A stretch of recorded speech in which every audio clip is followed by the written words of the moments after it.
Bonjour à tous. Désolé, j'avais un petit problème technique. Est-ce que vous recevez l'écran partagé? Oui. Oui, c'est très Et on Paolo? t'entend. Oui, on le reçoit.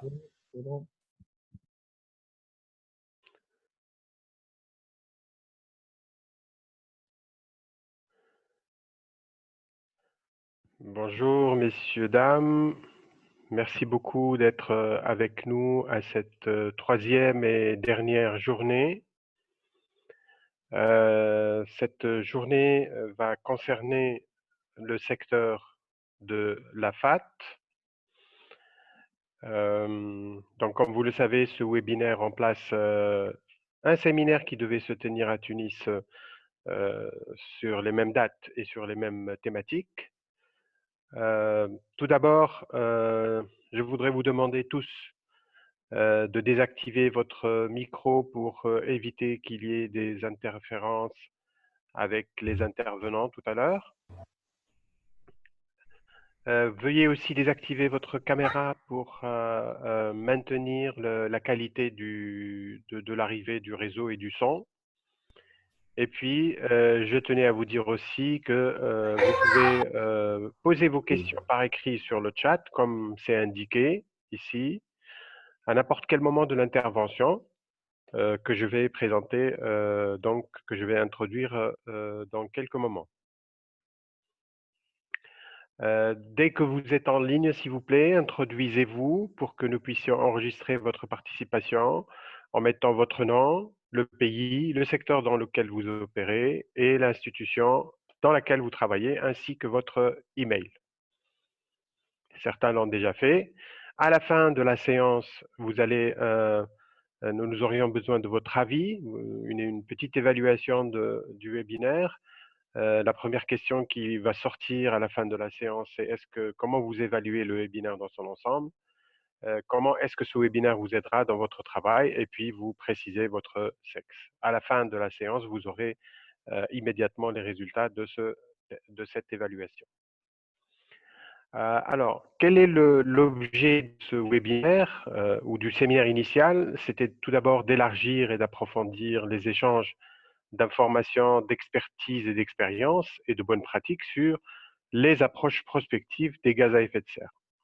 Alors, faute d'atelier initialement prévu à Tunis, le webinaire va permettre au moins au pays d'avoir les bases pour le démarrage de la composante prospective lors de la préparation et de l'entame de la préparation des NDC. Et ce webinaire constituera une première plateforme justement d'échange. L'atelier qui était initialement programmé, il sera reprogrammé à une date à définir en fonction des circonstances futures liées à la pandémie. Ce sera un atelier plutôt d'échange à mi-parcours puisque nous imaginons que beaucoup de pays ont déjà démarré le processus de préparation de leur INDC. Donc, notre webinaire s'est passé en 3 journées. La première journée a eu lieu le 31 mars. C'était une journée introductive sur les concepts prospectifs et puis le rôle et leur contribution à l'élaboration des NDC. La deuxième journée du 1er avril, hier, nous avons pu faire une introduction aux approches méthodologiques de la prospective dans le secteur de l'énergie. Et la dernière aujourd'hui, la dernière journée est celle d'aujourd'hui, 2 avril. Nous allons faire une introduction aux approches méthodologiques de la prospective dans le secteur de l'agriculture, forêt et autres utilisations des terres. Ça achèvera donc le webinaire. Aujourd'hui, la séance va durer 1h20 à peu près. Les objectifs, comme vous savez, le travail actuel qui est effectué par les différentes équipes dans les pays dans le cadre de la Convention sur le changement climatique, c'est la révision des objectifs de la CDN qui concernera soit une mise à jour, soit un rehaussement des ambitions. Et donc, il y a une nécessité pour les équipes de maîtriser les méthodes de scénarisation et d'estimation des impacts des politiques d'atténuation des gaz à effet de serre. L'objectif principal, c'est la scénarisation des émissions de gaz à effet de serre des secteurs de l'énergie et de la FAT. Comme vous le savez, ce sont deux secteurs complexes et détenant des enjeux très importants pour les membres du cluster francophone. Le webinaire que nous organisons vise donc à renforcer les capacités des différents participants avec une introduction aux méthodes d'atténuation des émissions de gaz à effet de serre et leur prise en compte dans les scénarios. Et évidemment, ça va contribuer à l'ajustement des objectifs des CDN. Lors de ce webinaire, vous allez avoir plus de clarté sur quel type d'outils prospectifs utiliser selon le contexte de votre pays. Et puis, cet échange, ce webinaire donne l'occasion d'échanger, donc de tirer meilleure partie du réseau d'experts francophones qui s'est constitué au fil des ateliers du cluster francophone et donc de renforcer les échanges d'informations et de bonnes pratiques entre ses membres. Dans notre webinaire d'aujourd'hui, nous allons avoir un certain nombre de présentations. Après celle-ci, donc, qui est une présentation introductive, Monsieur Paolo Prosperi de la FAO va présenter succinctement le projet global CBIT à Foulou. Ensuite, Monsieur Louis Bockel de la FAO va présenter l'outil exact. Ensuite, Monsieur Lamine Diatta du ministère de l'Environnement du Sénégal présentera un retour d'expérience du Sénégal sur l'utilisation de l'outil exact dans la mise à jour de la NDC du Sénégal. Puis, M. Félix Teillard de la FAO va présenter l'outil GLIM. Nous aurons à la fin de la séance les réponses des intervenants sur les questions qui auront été posées par écrit sur le chat au fur et à mesure du déroulement des présentations. Et ensuite, donc, vous aurez votre sondage ou évaluation et la clôture du webinaire en entier. Je rappelle que l'atelier qui était prévu à Tunis va se dérouler avec la participation de ceux qui ont été déjà sélectionnés par leur point focal CCN CNUC. Le groupe cible, comme vous vous rappelez, c'est les experts chargés des dossiers techniques et participant aux travaux de mise à jour de la CDN, notamment sur la partie atténuation, scénario et définition des objectifs, ainsi que les experts chargés de réaliser les scénarios pour le secteur de l'énergie et celui plus large et au sens large et de la FAT. Pour ceux qui ont été désignés donc pour le séminaire de Tunis, nous vous enverrons des nouvelles informations dans les semaines qui viennent, dès qu'une nouvelle date aura été convenue, et vous avez l'adresse email pour tout contact ou clarification sur ce séminaire. Si vous avez des questions supplémentaires, vous avez aussi, en lien avec le webinaire, les 3 journées de webinaire, dans celle d'aujourd'hui, vous pouvez aussi contacter l'email info-transparency-partnership.net. Vous pourrez aussi trouver toutes les présentations et l'enregistrement audio de ce webinaire sur le lien qui apparaît ici. N'oubliez pas aussi de vous rappeler une date importante, celle du 18 juin 2020, où il y aura un webinaire sur l'article 6, défis et challenges pour l'Afrique. Vous savez que l'article 6 sera un des mécanismes clés d'entame du processus d'atténuation des gaz à effet de serre et du développement bas carbone. Et donc, là, vous aurez des éléments sur la manière dont les pays du cluster francophone pourront bénéficier de l'accès à cet article 6. N'oubliez pas donc, vous pouvez vous inscrire au même email que nous avons fait apparaître tout à l'heure. Donc là, vous avez tous les partenaires qui ont réalisé le soutien technique et financier de ce webinaire et nous les remercions. Alors, sans plus tarder, je voudrais donner la parole à Monsieur Paolo Prosperi pour présenter le projet global CBIT of Foulou. Monsieur Paolo Prosperi, à vous la parole. 5 minutes. Merci Samir pour ces mots d'introduction. Bonjour Paolo. à tout le monde. Vous m'entendez? Oui, on t'entend, oui. D'accord, très bien. Alors, je vais vous présenter très brièvement le projet pour lequel je travaille. Je m'appelle Paolo. Est-ce que vous voyez la présentation maintenant? Paolo, on n'a pas de son. Hein. Vous n'avez pas de son? Si, nous on a du Alors, son. moi, je et t'entends. oui, on a du son et on voit la présentation. Voilà, Ouais, donc ça marche. Samir, peut-être il a quelques problèmes.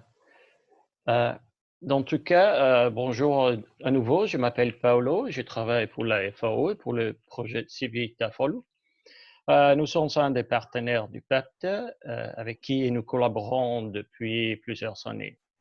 Donc, au début de cette nouvelle journée de webinaire du PAPT consacrée aux outils pour le secteur de l'agriculture, de la foresterie et d'autres utilisations des terres, en bref, AFAT, je voudrais vous donner quelques informations sur notre projet et sur comment nous soutenons le processus de la CNUC, tous les processus de la CNUC liés aux NDC. Bon, comme vous savez, donc, l'accord de Paris a établi plusieurs nouvelles concepts. L'article 4 au paragraphe 2 a établi que chaque partie prépare, communique et tient à jour les contributions déterminées au niveau national. Dont la mise à jour, on parle dans ces jours ici de webinaire. Donc, les parties prennent des mesures d'atténuation nationale dans le but d'atteindre les objectifs de ces contributions. L'article 13 crée un cadre de transparence renforcé pour l'action et le soutien afin de renforcer la confiance mutuelle et promouvoir une mise en œuvre efficace de l'accord. La décision qui a approuvé l'accord de Paris au paragraphe 84 a aussi établi une initiative de renforcement de capacité pour la transparence, en bref CBT, qui prévoit des activités visant à renforcer les institutions nationales relativement à la transparence et conformément aux priorités nationales, fournir les outils, la formation et l'assistance pertinente pour satisfaire aux dispositions prévues à l'article 13, faciliter l'amélioration de la transparence dans le temps. Voulez-vous étendre votre micro, s'il vous plaît? Je ne peux pas gérer le système aussi bien que présenter. Merci. Donc, pourquoi le secteur de la FAT est aussi important? Bon, parce que globalement, il représente la deuxième majeure source des émissions de gaz à effet de serre après l'énergie, ou bien 21% des émissions, qui devient 50% en moyenne dans les pays en développement.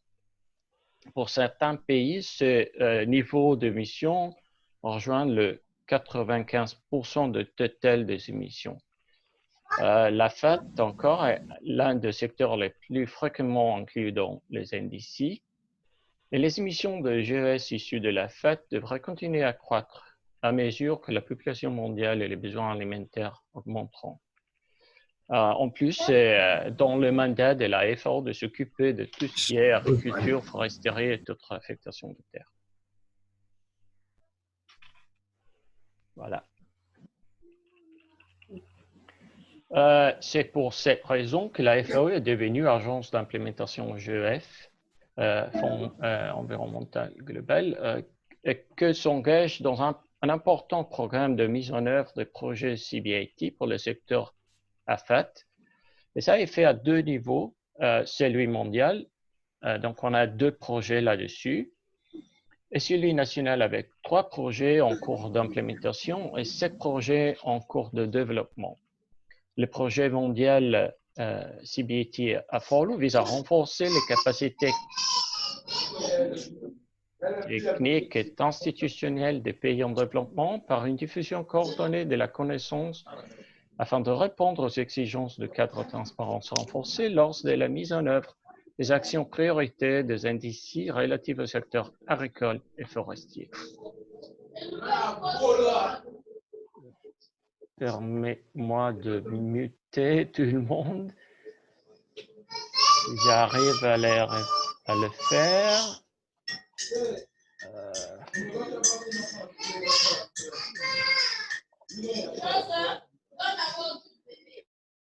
Voilà.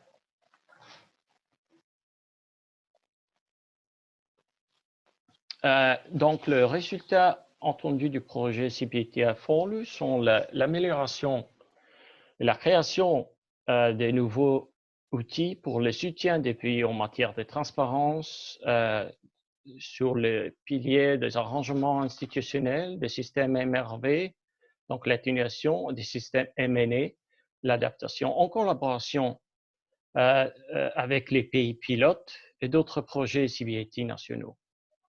La formation et le soutien technique à travers les ateliers du PAPTA comme celui-ci, d'autres ateliers avec la CNUC, le GIEC et d'autres encore. La diffusion et la coordination de la connaissance et des outils. Je vois qu'il y a des messages dans la chat, mais je ne peux pas l'avoir. D'accord. Donc, certains de ces outils développés par le projet peuvent vous aider dans la mise à jour des indices dans le secteur de la FAT.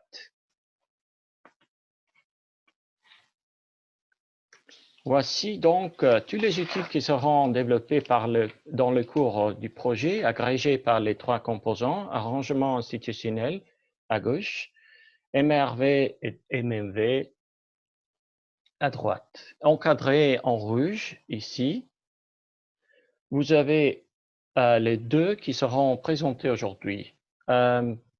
Donc Exact et Gleam qui sont des outils spécialisés sur les secteurs de la FAT et de bétail en particulier. Juste un dernier mot sur le statut du projet. Dans le mois dernier, on a lancé un sondage parmi nos pays pilotes qui nous a permis de recueillir des informations sur leurs priorités de soutien dans le contexte du cadre de transparence renforcée. Et sur la base des résultats de ce sondage, et en agrément avec les pays, on développe maintenant des programmes de travail afin que chaque pays puisse tester et partager son expérience d'usage avec plusieurs outils. Donc, l'année prochaine sera consacrée à la diffusion de toutes ces connaissances et à l'échange de la connaissance générée par les projets. En vous remerciant de votre attention, je laisse donc la parole à mon collègue Louis Bockel pour sa présentation du logiciel Exact. Et je vous rappelle que le site web du projet, celui-ci indiqué dans le diapo que vous voyez, et notre email adresse est celui affiché. Merci. Quelques secondes pour réhabiliter tout le monde.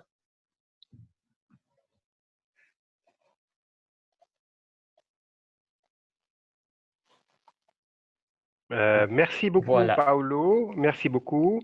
Je vais tout de suite donner la parole à Monsieur Louis Bockel de la FAO pour une présentation sur l'outil Exact de 20 minutes. Veuillez, messieurs les participants, vérifier que vous avez désactivé votre micro et votre caméra pour éviter les interférences et pour que tout le monde puisse entendre correctement. À vous, Monsieur Louis Bockel.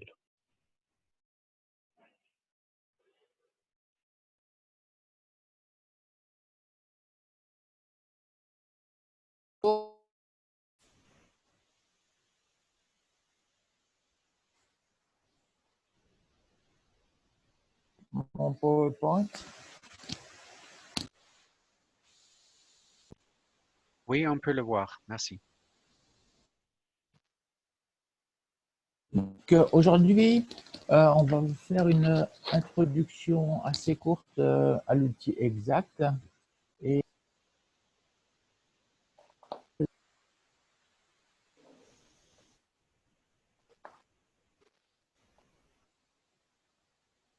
aller sur la possibilité.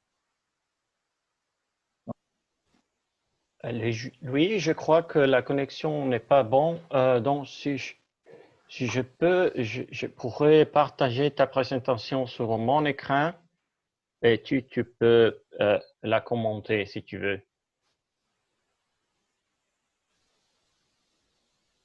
Paolo, apparemment, c'est le son qui n'est pas très bon. C'est le son qui n'est pas bon, il faut que je le mette plus fort peut-être.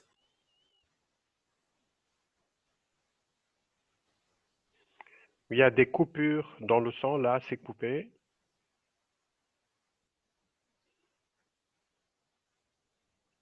Vous entendez mieux là? Non, pas vraiment, lui. Oui. Commencez, on va tester. Ouais, d'accord.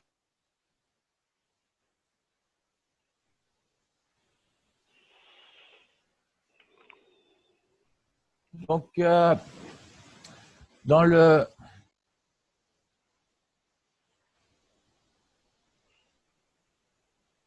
secteur AFAT, donc l'agriculture, la forêt et les changements d'utilisation, on regarde que tout ce qui est émissions de gaz à effet de serre, à savoir, et on regarde également tout ce qui est séquestration, en fait.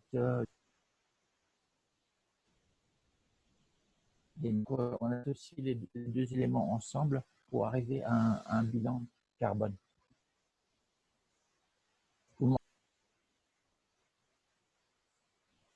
Louis, je dirais qu'on ne peut pas t'entendre. Hein.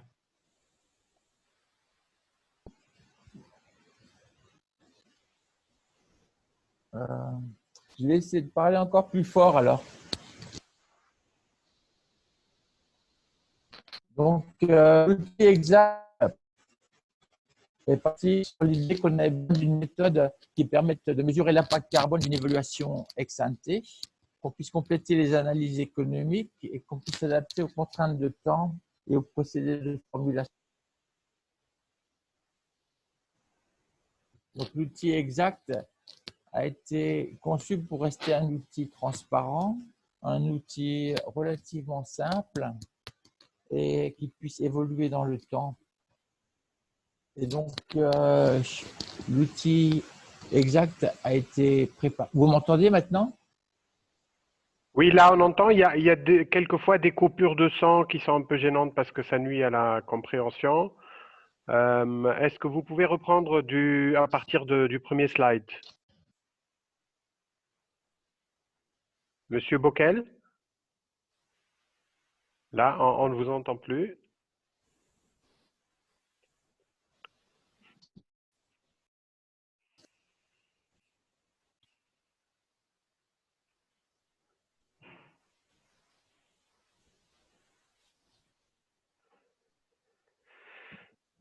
Monsieur Bockel, là, on ne vous entend plus.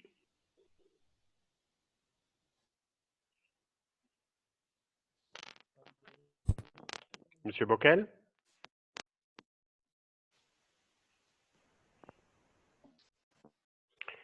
Alors, on s'excuse de ce problème de son. On a été plus chanceux hier et avant-hier. Monsieur Bockel?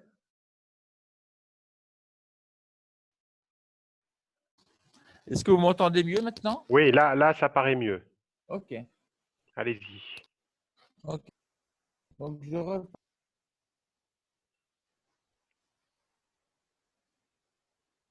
On est dans le contexte dans le secteur forêt et changement d'utilisation des terres. Et en fait, on peut dire le potentiel d'atténuation du secteur agricole est très fort, particulièrement dans les pays en développement. Et cette atténuation est possible à travers des changements dans les technologies agricoles et dans la gestion des pratiques. Est-ce que vous m'entendez maintenant? Oui? Oui, on vous entend mieux. Oui, très bien. Entendez mieux. OK. Oui, très bien. Donc, sur le secteur AFOLO, on a en fait le CO2, le méthane et le N2O comme principaux gaz à effet de serre. Et ces trois gaz à effet de serre sont donc pris en compte dans l'outil exact, ainsi que la séquestration, l'augmentation de la biomasse dans les zones de forêt, l'augmentation du carbone du sol. Donc, les pratiques qui sont concernées, par exemple pour CO2, c'est le taux de déboisement et de dégradation des terres qui va jouer, l'adoption de pratiques agricoles améliorées. Pour l'augmentation ou la baisse de méthane, c'est l'amélioration de la production animale et la gestion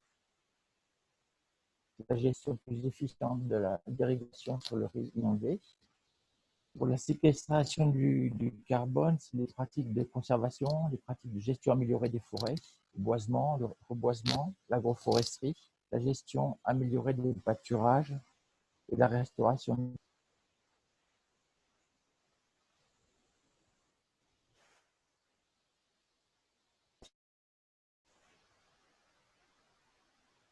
Ce qu'on visait d'abord, c'était avoir un outil qui nous permette de faire un bilan carbone, des programmes d'investissement dans le secteur agricole, de manière à voir est-ce que tel va nous permettre du carbone qui va être réalisé par ce projet. Et donc, cette approche a été développée dès les années 2010 pour permettre d'analyser les programmes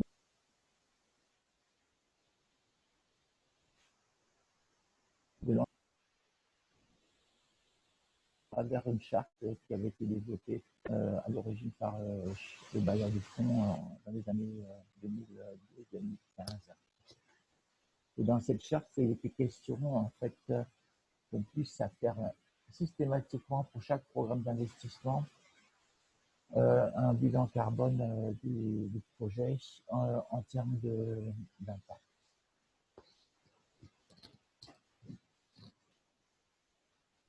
Donc, à ce stade, il nous a fallu développer un outil qui permette d'être utilisé sans trop de difficultés dans les cadres de chaque démarche de formulation de projet ou de formulation d'action ou de formulation de politique.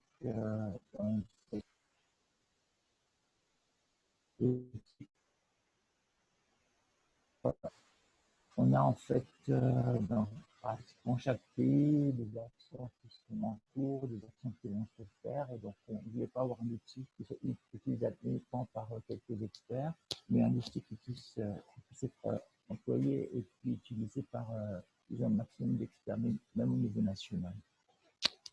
Donc on voulait également un outil qui soit pratique, qui puisse utiliser les données qui sont disponibles et qui puisse faire ça dans un temps relativement limité, qui puisse correspondre à la période qu'on utilise pour formuler d'habitude un projet ou une politique. Donc en 2009, on a conception de l'outil. En 2010, on a en fait un examen de la proposition d'outils. On a un atelier de révision avec les pairs de l'outil. Et puis de 2011 à 2020, on a progressivement une utilisation de plus en plus large de l'outil sur le gamme utilisé. Louis Bockel, Oui, est-ce que vous avez un micro ou un casque? Est-ce que vous parlez au micro de l'ordinateur ou vous avez un casque?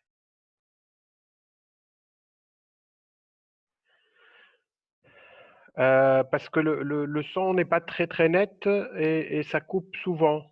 Est-ce que vous ouais, pouvez vous approcher du micro pour que ça ouais. passe?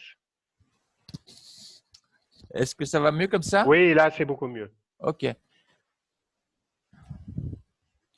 Donc, on a progressivement travaillé avec la Banque mondiale, le FIDA et l'ensemble des bailleurs de fonds sur ces analyses en fait, de projets. On a également réalisé une série de formations et de workshops. On a actuellement pratiquement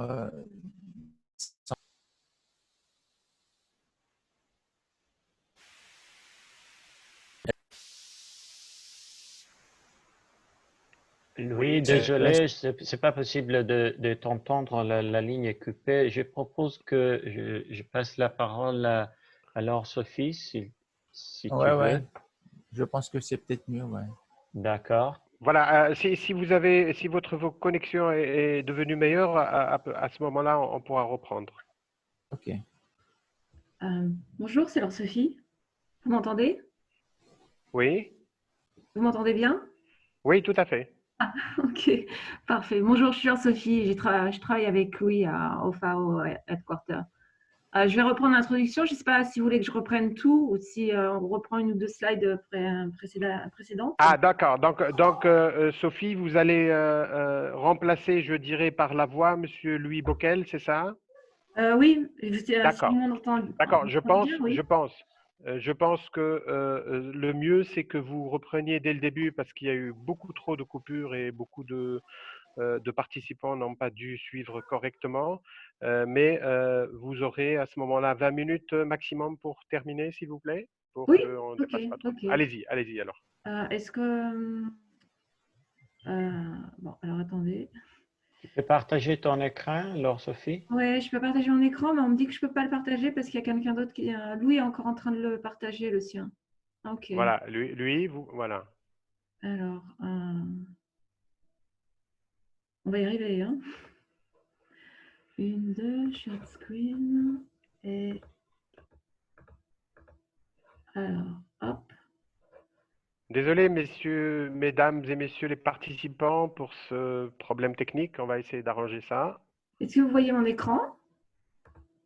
Pas encore. Là? Non, on n'a pas encore vu. Share, ok. Voilà, apparemment, ça commence. Voilà, on le voit. Hein. C'est bon? Allez-y, Ah, c'est super. allez-y.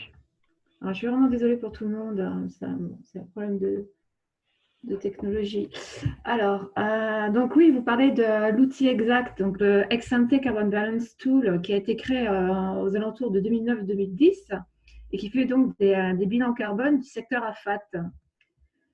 Alors, comme il disait, on sait qu'il y a beaucoup de potentiel d'atténuation au niveau agricole dans les pays en développement. Et donc, cette atténuation, elle est possible à travers 3 niveaux, on va dire.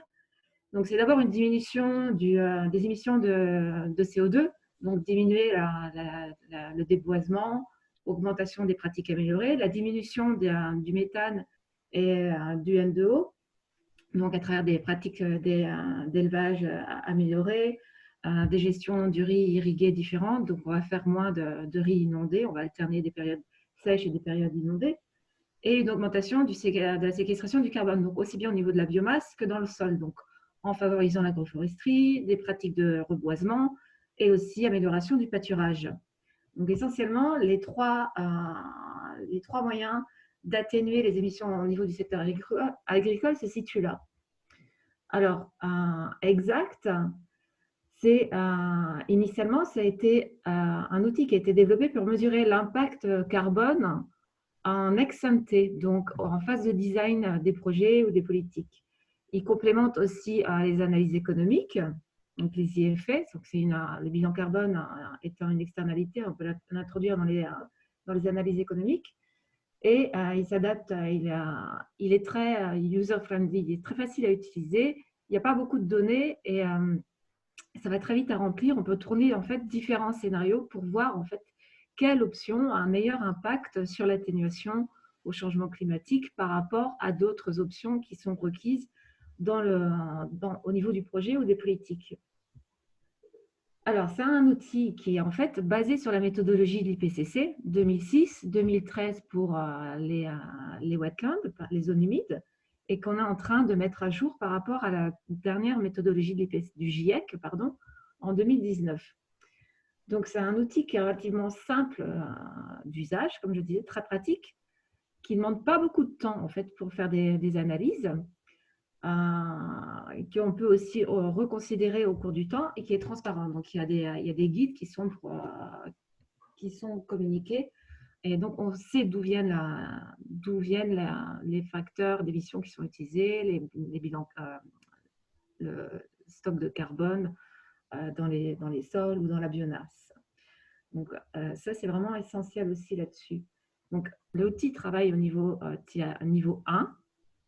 en utilisant la méthodologie de l'IPCC, les facteurs d'émission qu'il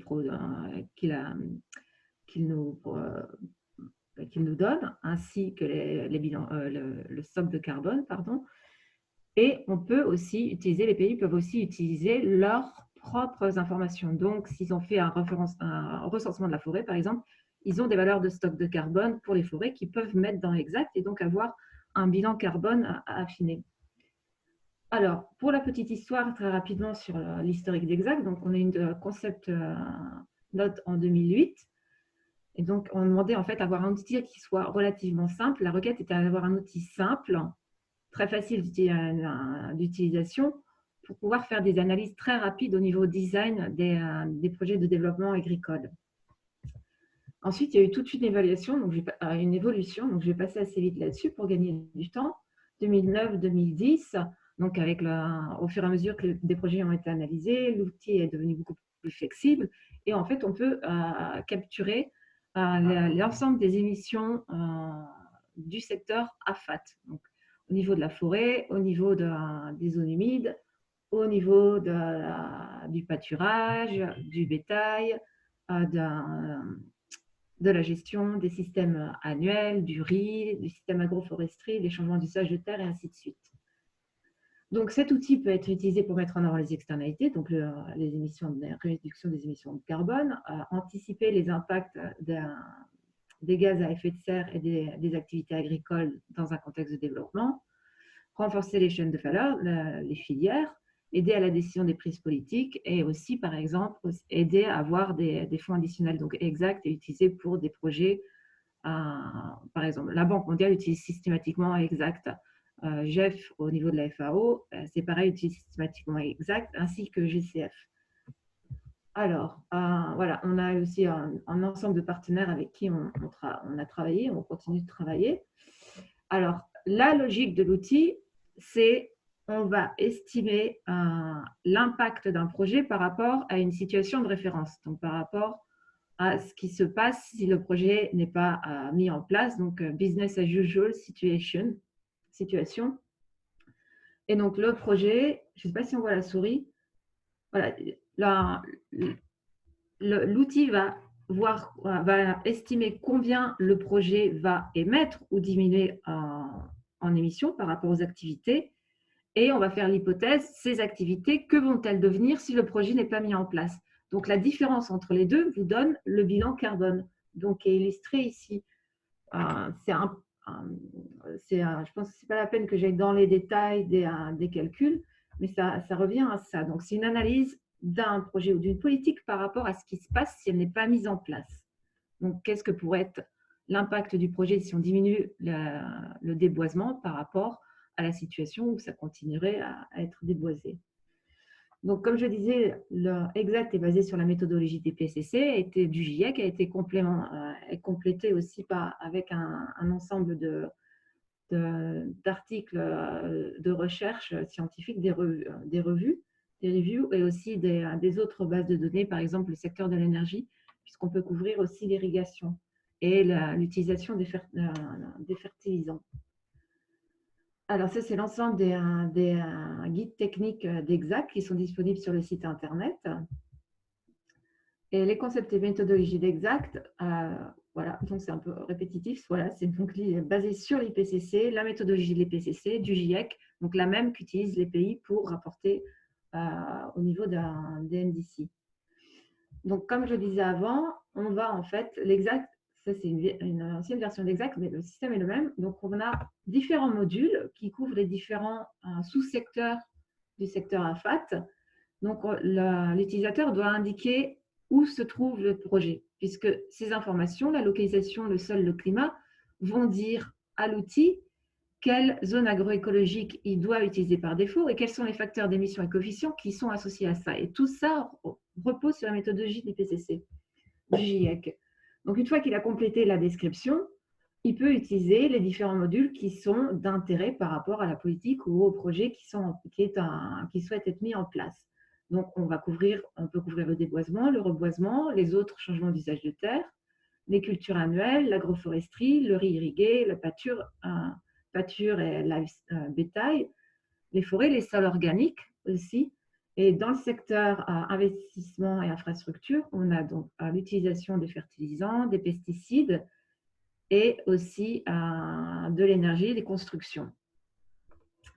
Donc, une fois qu'on va remplir les différents modules d'intérêt, on va avoir en fait un résultat qui va donner l'ensemble du bilan carbone sur ces différentes activités et du projet. Et donc, ici, ça va marcher, voilà.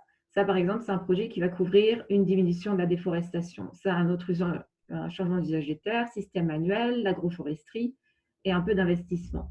Donc, il y a un bilan carbone pour chaque activité qui est donné en tonnes de CO2 équivalent par rapport à la période d'analyse. On a un bilan carbone du projet qui est repris ici, par hectare et par an. Et aussi ici, au niveau annuel. Et là, on peut voir en fait quel est l'impact du projet, donc du bilan carbone, là on aura plus d'où viennent les émissions de CO2, de N2O, du CH4. Alors, voilà, donc Exact a été utilisé dans plus de 80 pays. On a fait beaucoup de formations. C'est une ancienne carte, on a à peu près couvert pratiquement toute la planète, on va dire. Et ensuite, voilà, ça c'est la structure et la logique d'Exact que j'ai déjà expliqué ici auparavant. Je pense qu'on n'a plus vraiment beaucoup de temps. Si on peut me donner si on peut me dire combien de temps il reste. Vous m'entendez encore? Allô?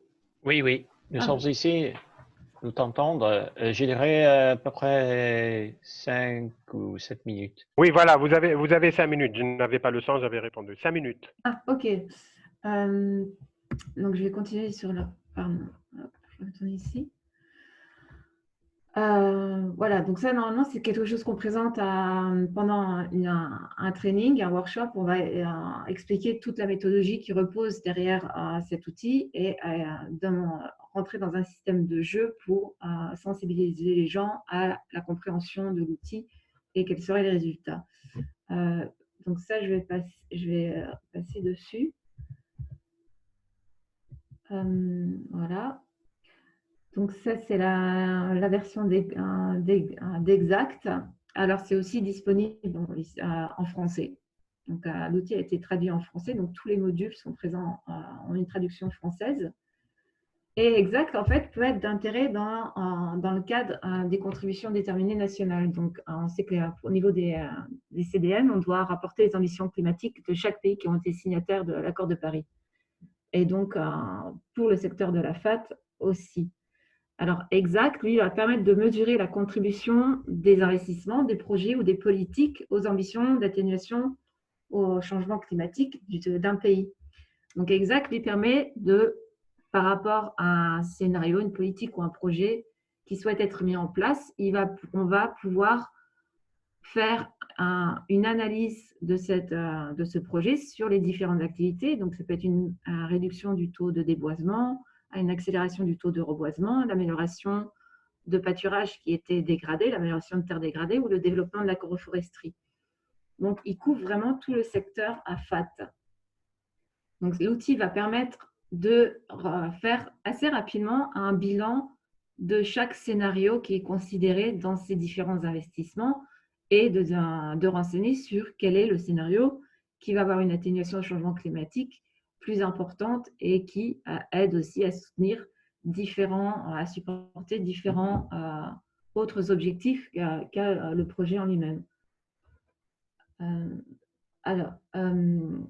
Donc, Exact va appuyer les décisions politiques afin d'orienter les choix de développement et anticiper les différentes mesures. Donc, il peut aider effectivement en phase de design, mais on peut l'utiliser en phase de monitoring. On peut réutiliser Exact. On sait qu'après 3 ans, il s'est passé ça. Donc, on peut voir de combien on est par rapport à l'objectif de réduction des émissions. Et donc, de combien ça va contribuer au CND. Et donc, il permet d'identifier les potentiels manqués pour atteindre ces objectifs et aussi le besoin qu'il y aura en investissement pour rejoindre le potentiel qui a été réclamé dans les contributions nationales déterminées. Et c'était la dernière slide. Je pense qu'il reste un peu de temps pour des questions. Paolo, voilà, merci beaucoup. On a prévu une séance de questions-réponses à la fin. Donc, je voudrais maintenant, merci beaucoup pour votre intervention. Ça nous a permis d'avoir accès à cette présentation sur Exact. Je voudrais donner la parole à Monsieur Lamine Diatta du ministère de l'Environnement du Sénégal pour une présentation sur un retour d'expérience du Sénégal sur l'utilisation de l'outil Exact. Monsieur Lamine Diatta.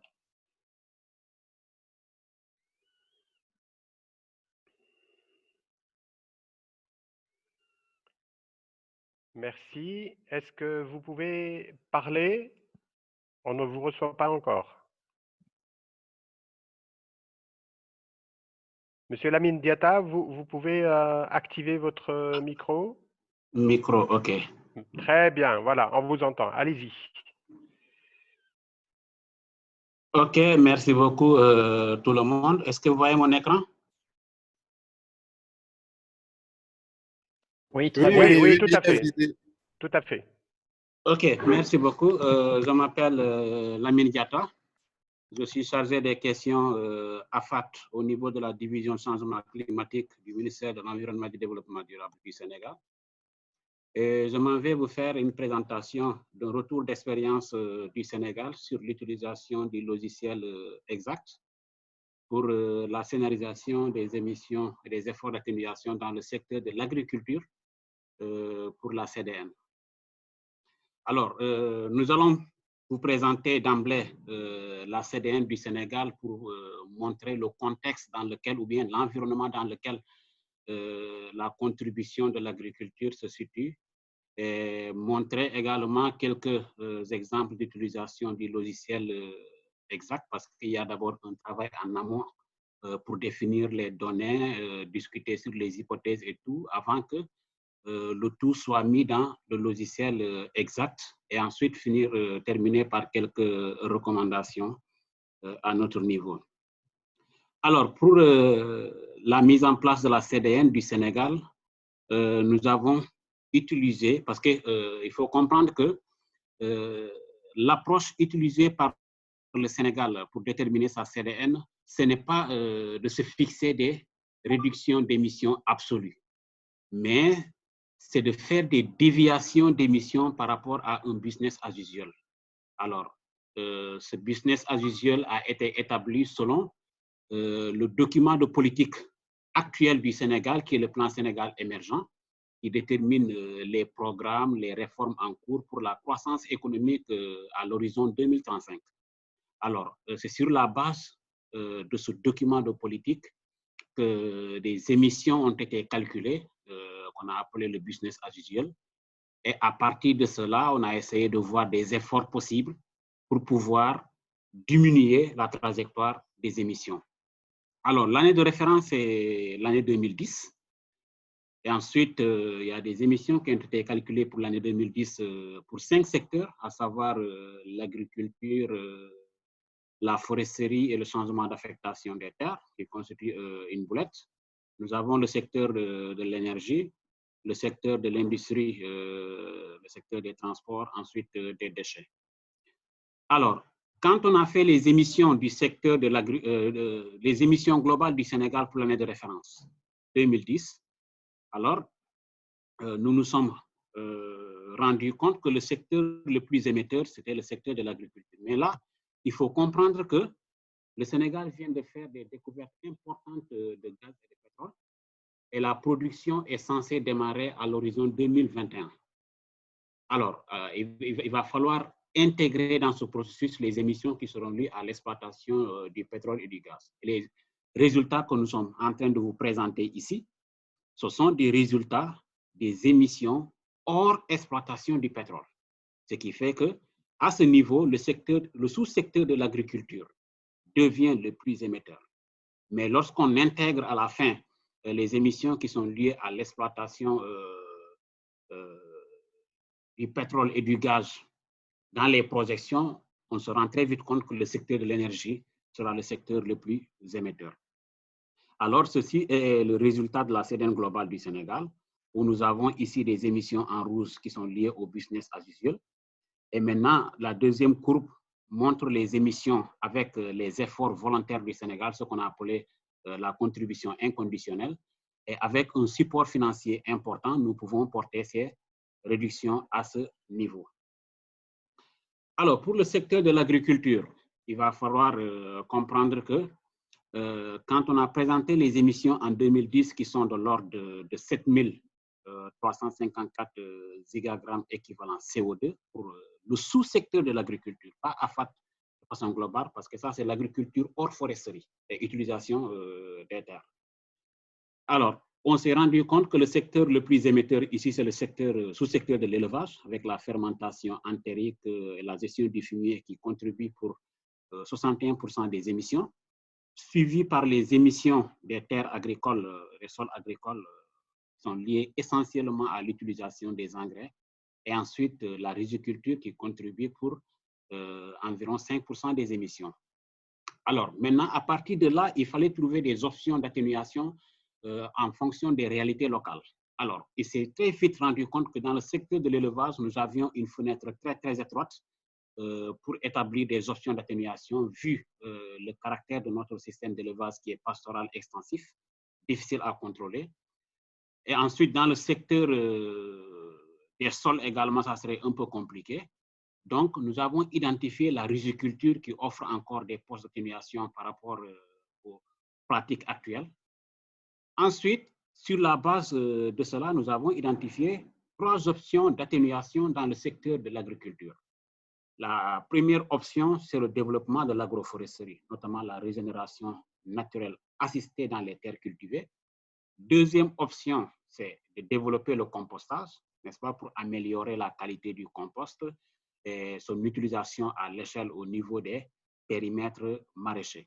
Troisième option, ce qu'on appelle le système de riziculture intensif, qui est un système qui permet de faire de l'irrigation par intermittence au lieu de laisser que le champ soit irrigué en permanence, mais de temps en temps, chasser l'eau aérée pour réduire considérablement les émissions de méthane.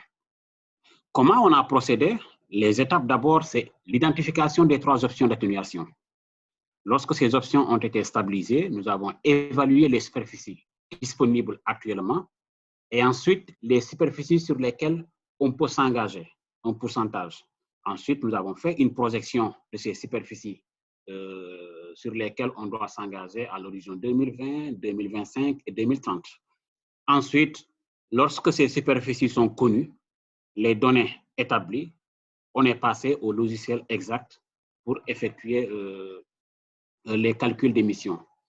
Alors, l'approche est la suivante. Par exemple, ici, si nous voulons développer le RNA, l'agroforesterie dans les périmètres, les champs de mil, à l'horizon 2030, les superficies projetées des cultures seront à 955 600 hectares et on s'est fixé comme objectif pour la première phase de notre CDN de mettre au moins 5% de ces superficies en régénération naturelle assistée, en agroforesterie. Et les 5%, c'est 47 780 hectares. Ça veut dire quoi? À l'horizon 2030, notre effort, c'est de mettre au moins 47 780 hectares de terres sous pluie, de cultures sous pluie, en régénération naturelle assistée, en agroforesterie. Et comment on doit s'y prendre? C'est par palier. D'abord, en 2010, c'est 10% de l'objectif qui sera atteint. Pour une superficie quinquennale de 2010 à 2015, on met 4 000 hectares. Ensuite, dans le quinquennat 2015-2020, on passe à 14 334 hectares. Pour l'objectif, c'est 30%. Les 60%, on va les atteindre en 2025 et les 100% en 2030. Et là, vous avez en bas les efforts graduels qu'on aura, les efforts en tout cas qu'on aura dans chaque quinquennat. Alors, sur la base de ça, on est passé dans le logiciel exact. D'abord, la première phase qui est très importante, qui permet de situer d'abord le pays, le continent, ensuite la zone climatique, les types de sols. Ici, nous avons ce qu'on appelle la période de mise en œuvre, c'est-à-dire ces régénérations naturelles assistées, on va mettre en œuvre pendant combien d'années? Ici, on a choisi 5 ans. Ensuite, il y aura 10 ans de capitalisation. Alors, ce qui fait une durée totale de 15 ans. Alors, l'intérêt également, ou bien la facilité que nous avons avec Exact est que si par exemple, celui qui utilise ne connaît pas la zone climatique de son pays, il y a toujours des facilités qui sont là avec la carte des zones climatiques de la FAO et la cartographie également des sols. On peut cliquer là-dessus pour aller identifier son pays, ensuite déterminer le type de climat. Alors, dans l'autre phase maintenant, c'est au niveau de la fenêtre ou bien du paramètre land use, utilisation des terres. Là, nous avons comparé, comme l'a dit tantôt Louis Bockel, deux scénarios. Nous avons ici un scénario amélioré, qu'on appelle l'agroforesterie, qu'on va comparer par rapport au système traditionnel. Alors, dans le changement d'utilisation également, nous allons passer d'un système annuel avec le mil à un système pérenne avec de l'agroforesterie, n'est-ce pas? On identifie, on renseigne les superficies par rapport aux deux options. Ici, par exemple, quand on a l'agroforesterie, sans le projet, on sera à 0 hectare, mais avec le projet, on sera à 47 780 hectares à l'horizon 2030. Et pour l'option traditionnelle, qui est une culture annuelle, sans le projet, on sera à 47 780 hectares, mais avec le projet, toutes les superficies du mil traditionnel vont passer en agroforesterie. On passe également à l'autre option qu'on appelle cropland, également là pour montrer qu'on sera dans des systèmes agroforestiers et nous allons renseigner les superficies. Sur la base de cela, les informations que nous allons fournir, le logiciel fait des estimations d'émissions. Maintenant, les séquestrations de carbone liées aux bonnes pratiques de la CDN nous ont permis de les confronter, n'est-ce pas, de les déduire des émissions globales du BAU pour chaque option, CDN conditionnel, CDN volontaire. Les séquestrations de carbone ont été déduites des émissions globales pour déterminer la courbe réelle des émissions avec la mise en œuvre de chaque CDN. Et cela nous a donné environ, quand on met en œuvre la CDN agriculture, la contribution volontaire du Sénégal sans appui extérieur, on va réduire les émissions d'environ 2,5% par rapport au BAU.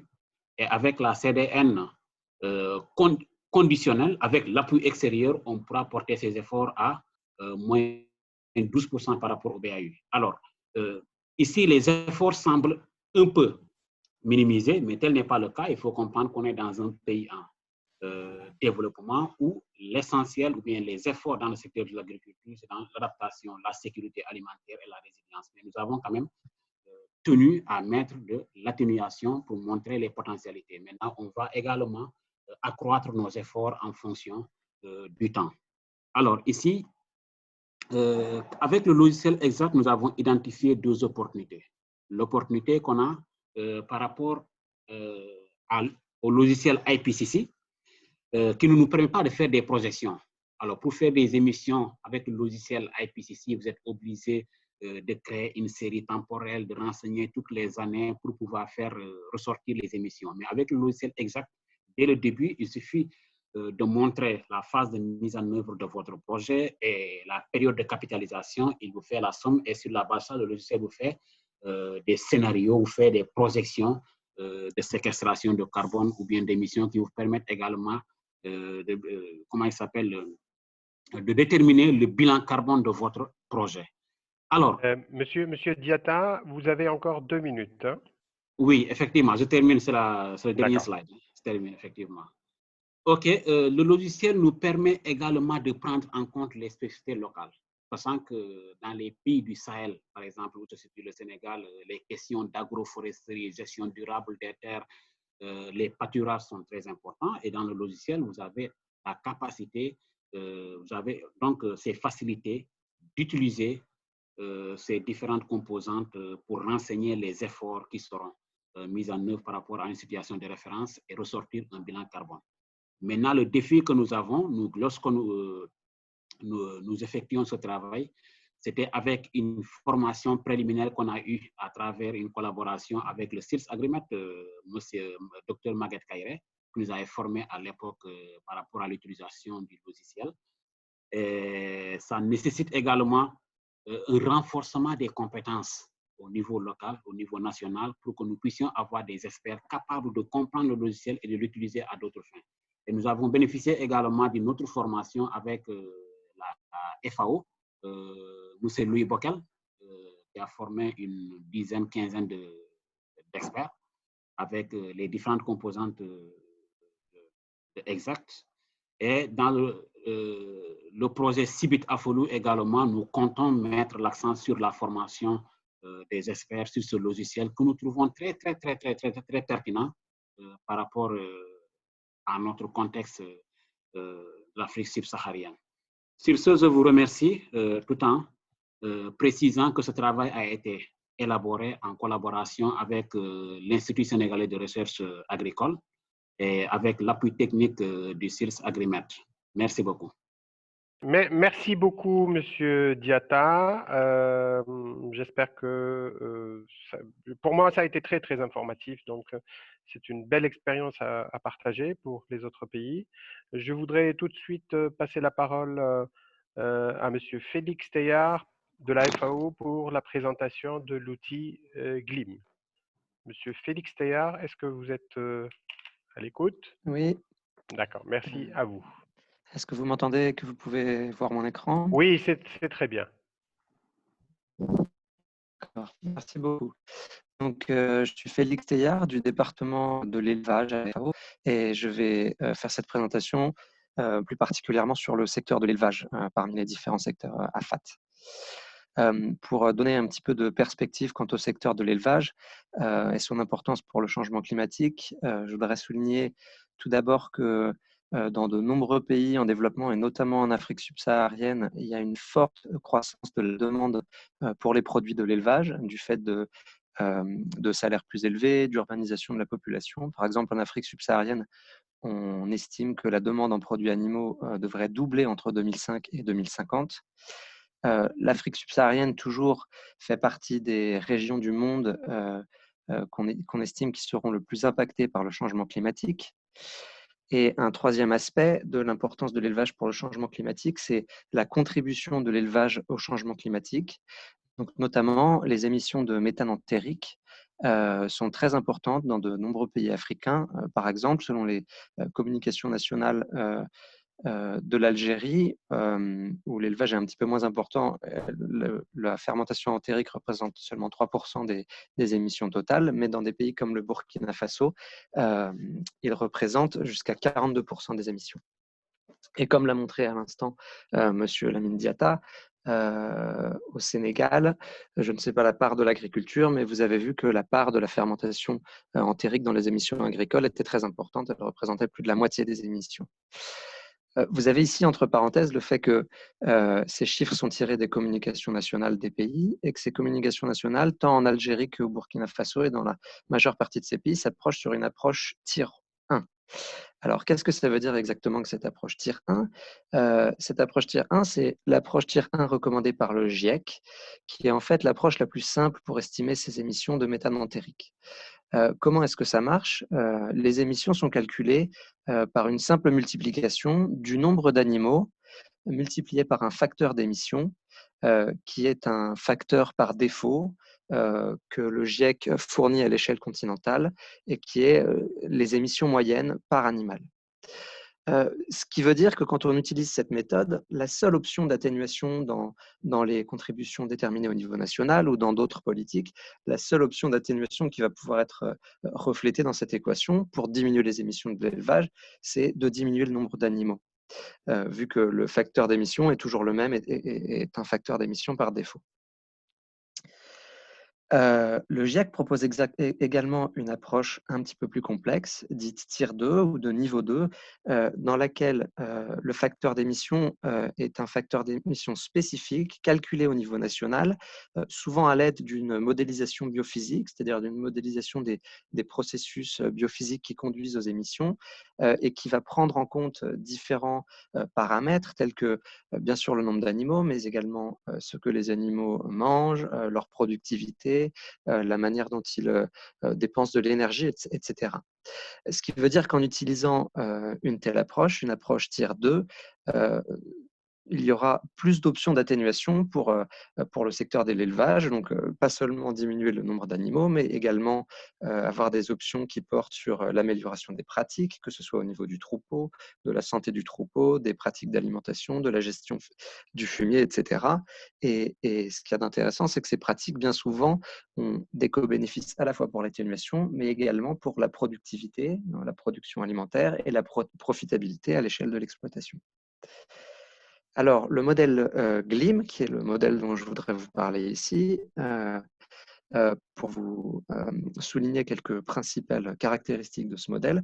Ce modèle GLIM utilise précisément une de ces approches un petit peu complexes, une approche Tier 2 du GIEC, de l'IPCC.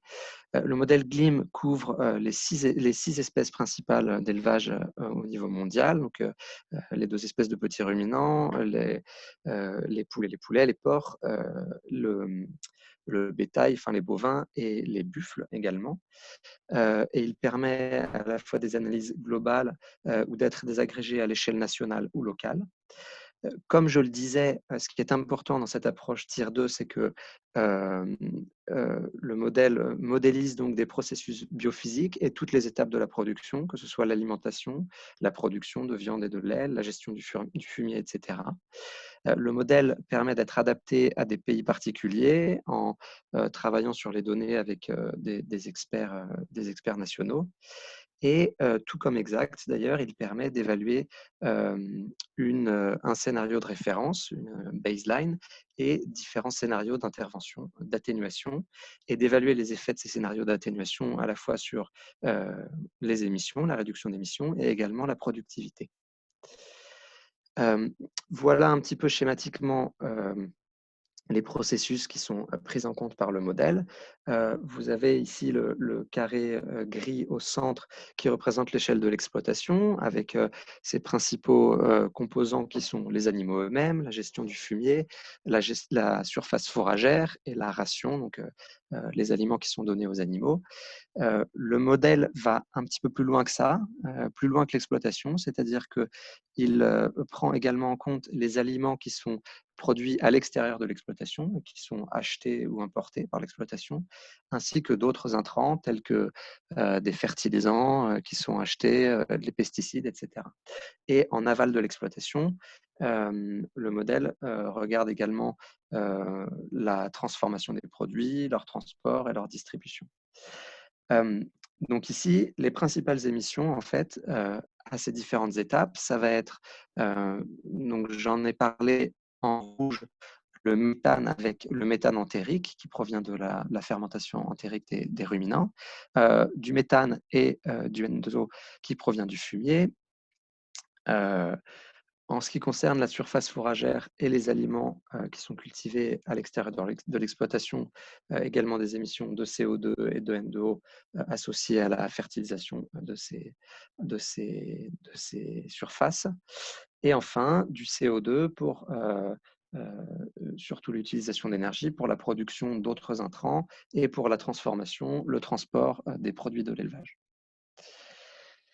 Alors, il existe en réalité 2 versions du modèle GLIM. Une version complète, globale, qui s'appuie en réalité sur des données spatialisées, désagrégées à l'échelle de pixels de 10 km sur 10, et qui est le modèle que nous utilisons, nous, à la FAO, pour, plutôt comme modèle d'analyse et d'exploration de la contribution de l'élevage aux émissions à l'échelle globale. Et il existe une version interactive, ouverte, utilisable par tous, qui s'appelle GLIMeye, donc GLIMeye pour interactive, qui est disponible en ligne, qui est basée principalement sur l'échelle nationale, c'est-à-dire que la première chose que l'utilisateur va faire, c'est de sélectionner son pays, qui à la fois fournit des données par défaut, qui fournit vraiment pour tous les paramètres des données par défaut qui sont celles que nous avons pu collecter et qui sont utilisées par le modèle complet, le modèle GLIM, mais qui permet également la modification de ces paramètres d'entrée, qui permet tout comme GLIM l'analyse de scénarios, donc encore une fois d'un scénario de référence et d'un scénario ou de plusieurs scénarios d'atténuation, et qui, tout comme le modèle complet, est basé sur cette approche Tier 2 de niveau 2, donc avec une modélisation plus fine des émissions et des processus d'émission et des options d'atténuation. Alors, je ne pense pas que j'aurai le temps de faire une démonstration de l'utilisation de cette version interactive à la fin de ma présentation, mais voilà un petit peu pour vous donner un aperçu de comment elle fonctionne. Donc ici, par exemple, il s'agit des paramètres d'entrée dans la catégorie du troupeau, donc qui définissent la gestion du troupeau. Vous voyez ici qu'il y a deux scénarios à droite, donc des cases avec deux scénarios, un scénario baseline de référence et un scénario que j'ai appelé ici scénario NDC, donc un scénario d'atténuation pour les contributions nationales déterminées. Et vous voyez le type de paramètres qui sont remplis. Ici, il s'agit seulement d'une sous-partie de ces paramètres, mais vous avez donc encore une fois le nombre d'animaux qui est très important, mais également des paramètres liés à la productivité, comme le poids des animaux, le rendement laitier, et vous avez ici, qui n'est pas montré, tout ce qui concerne la fertilité, la mortalité, etc., qui sont également importants pour les émissions.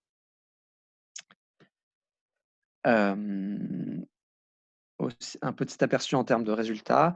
Donc là, dans cet exemple, j'ai modifié de manière extrêmement simple des paramètres. J'ai légèrement diminué le nombre d'animaux, mais j'ai augmenté le rendement laitier et j'ai diminué la mortalité. Donc ça reflèterait par exemple des meilleures pratiques vétérinaires qui permettraient de diminuer légèrement le nombre d'animaux tout en produisant en fait plus, puisqu'on augmente le rendement laitier et qu'on diminue la mortalité des animaux.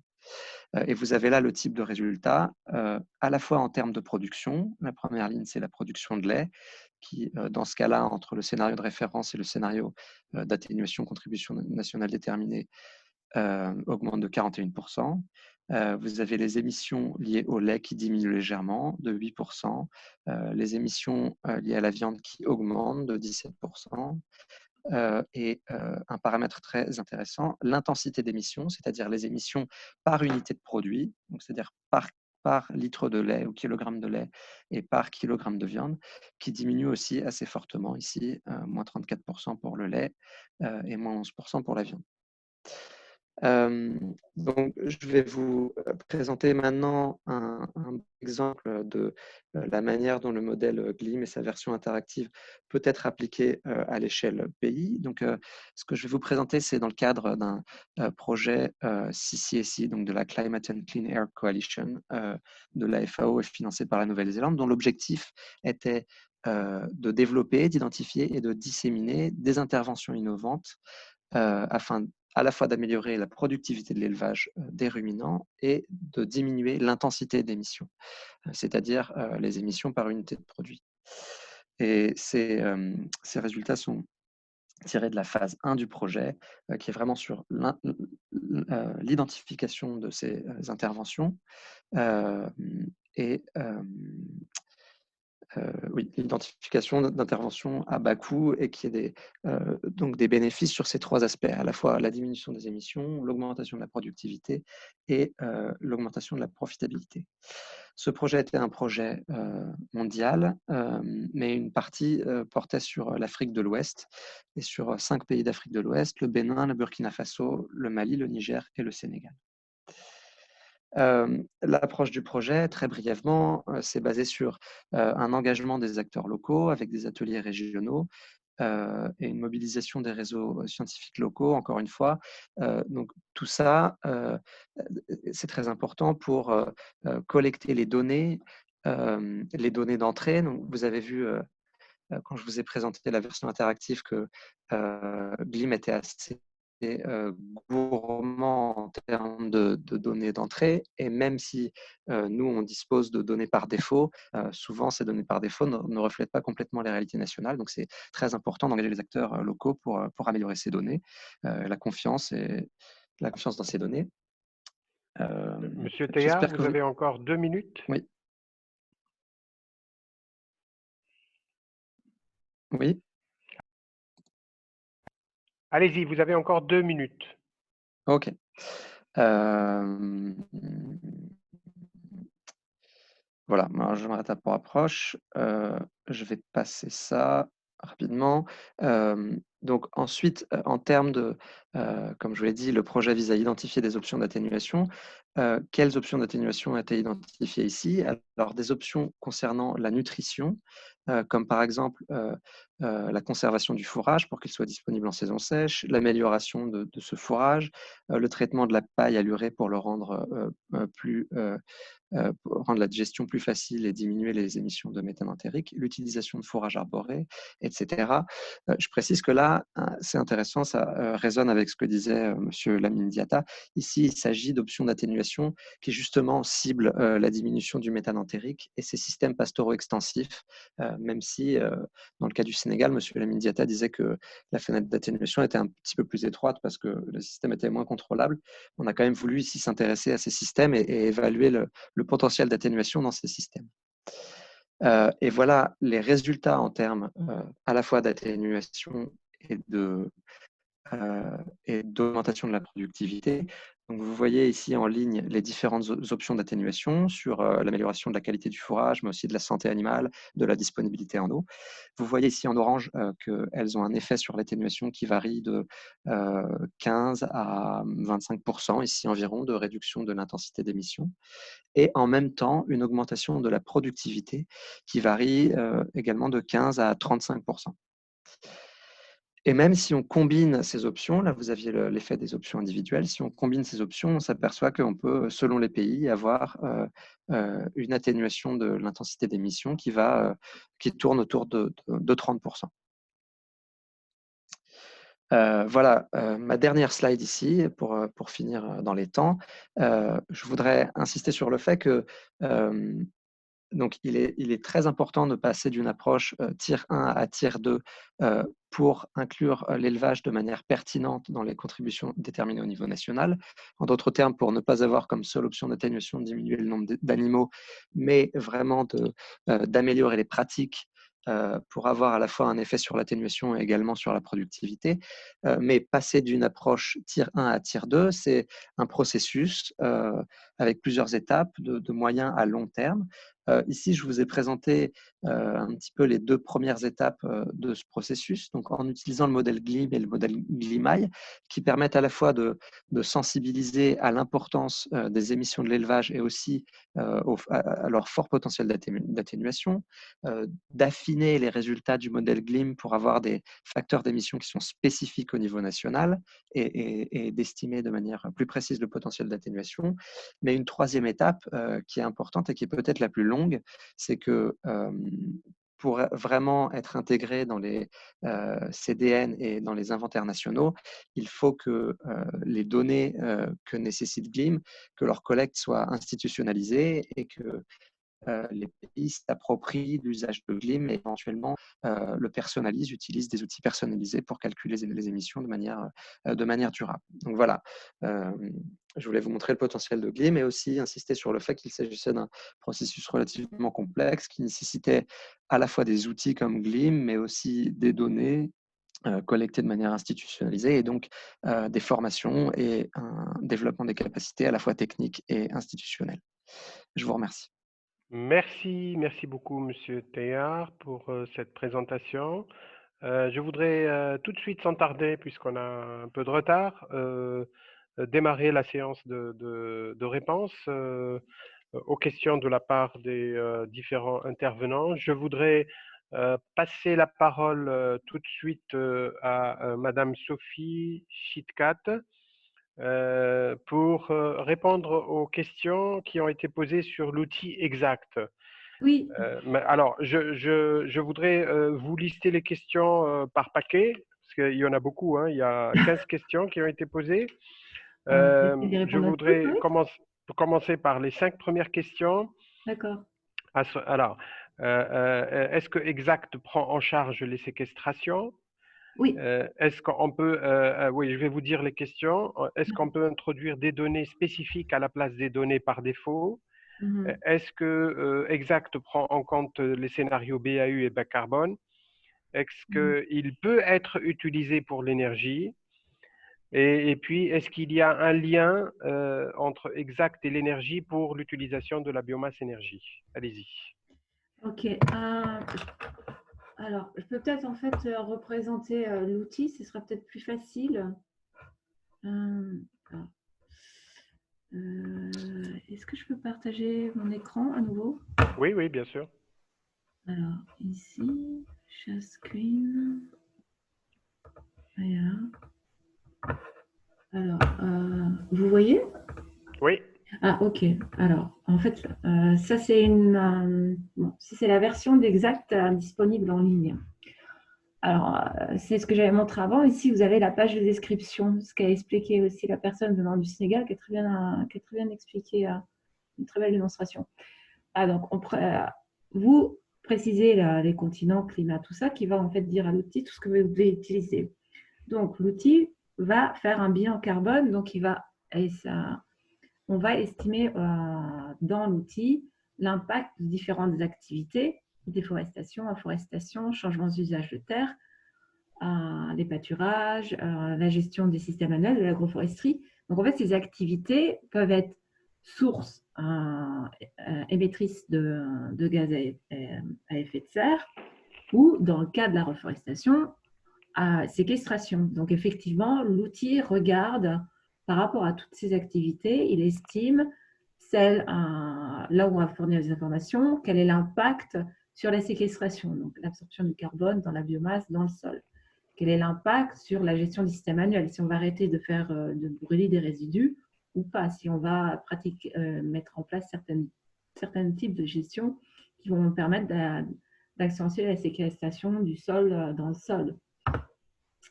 Alors, effectivement, on voit l'impact de la séquestration et des émissions de gaz à effet de serre ou d'augmentation suivant le type d'activité. Est-ce qu'on peut travailler au niveau 2? Oui. Alors, pour chaque activité, par exemple ici, où on était en Amérique du Nord, système boréal, humide, voilà, ici, par exemple, on a de la déforestation. Au départ, on a 100 hectares de forêt. On va, sans scénario, on garde la forêt. Avec le scénario, on déforeste. Donc, par rapport à ce que j'ai rempli comme information, je vais regarder ce qu'on appelle le tiers 2, qui va en fait, par rapport à ce qui était donné dans la description, indiquer quels sont les facteurs par défaut. Donc, tiers 1, qui sont ceux donnés par l'IPCC, qui sont ici, le GIEC, pardon. Et si l'utilisateur, le pays, a ses propres informations, donc par exemple, le stock de carbone dans la biomasse aérienne, qui était de 23,5 par le GIEC, mais le pays a 29,6, il indique ici, et l'outil oublie ce qui a été utilisé, ce qui est proposé par le GIEC, et va utiliser cette valeur-là. Alors, si on ne donne rien, il utilise la valeur par défaut. d'accord. Voilà. Ça pour la question 2. Les scénarios BAU et bas carbone, oui.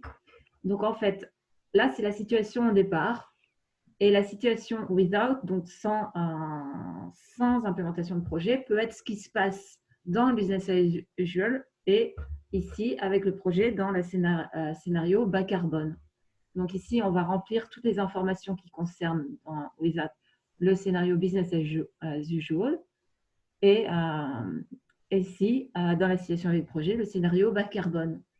Et donc, l'outil, à la fin, va dire, OK, ce serait la situation business as usual dans cette activité-là. On voit comment les émissions, cet exemple, il n'est pas bon. C'est pas, on va changer plutôt. On va mettre ici 0 et là, on va mettre 100. Voilà. Voilà. Dans Business as usual, on va émettre 100 000 tonnes de CO2 équivalent par la déforestation. Et scénario bas carbone, en fait, on réduit. Donc, l'impact, on peut dire qu'on réduit les émissions de pratiquement 90 000 tonnes de CO2 équivalent. Donc, il y a ça pour toutes les activités. Et donc, là, on peut avoir le bilan carbone pour une politique sur le secteur AFAT. D'accord. Voilà. Est-ce qu'on prend en compte le secteur de l'énergie? Alors, oui et non, dans une certaine mesure. Pas tout, évidemment, pas tout. On peut préciser quelle est l'utilisation des intrants. Donc, les quantités de la limestone, les quantités de fertilisants qu'on va utiliser dans nos différents scénarios. Donc, effectivement, certains ont un impact sur le CO2 et d'autres ont un impact sur l'énergie.